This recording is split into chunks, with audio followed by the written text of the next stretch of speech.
Само неколку дена пред донесувањето на пресудата на Васил Јованов, кој прегази Русена Кулакова на партизански одреди во јануари, Врховен суд му ја укинал пресудата за затворската казна од 3 години и 10 месеци за предметот поседување и пуштање во употреба дрога. Првично Јованов беше осуден на воспитна мерка во поправниот дом во Тетова, но во февруари предметот заврши во апелација, каде беше изречена казна затвор од 3 години и 10 месеци. Но според Врховен суд, за ова требало да бидат известени адвокатот и обвинетиот. Токму поради оваа причина Врховен суд ја укинува одлуката на апелација. Според Европскиот суд за човекови права, кога апелациониот суд е повикан да испита дали казната на апликантот треба да се зголеми и кога жалбената постапка може да покрене прашања, вклучително и како личноста и карактерот на апликантот, што ја прави таквата постапка од клучна важност за апликантот, бидејќи исходот може да биде од голема штета за него, второстепениот суд не може правилно да го испита случајот без директно да го сослуша жалителот и да стекне личен впечаток за него. Во изрекување на новата затворска казна за Јованов беше наведена пресудата од 3 години и 10 месеци како тежителна околност. Вчерашната присуда од 12 години затворска казна предизвика бројни реакции во јавноста. Дел сметаат дека казната е ниска, други дека може да се смета како максимална во вакви случаи.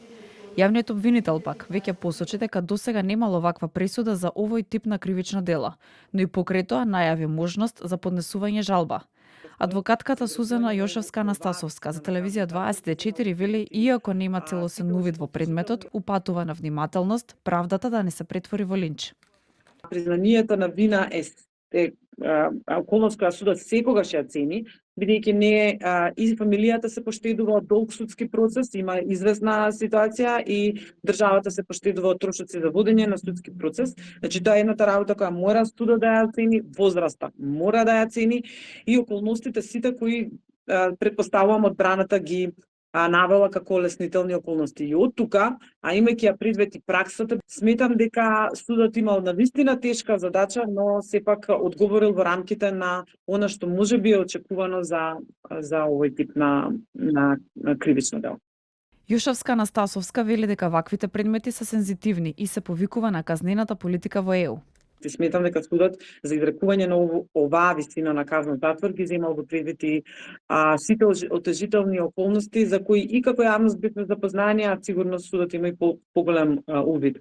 По однос на висината компаративно гледано со казнување во други држави, анализата кажува дека Италија, Франција и Германија имаат по-строги критериуми за изрекување казни со смртни последици кога се работи за безобзирно управување со моторно возило, како што е тоа овој случај, но сепак казните не надминуваат 12 години према статистичките податоци.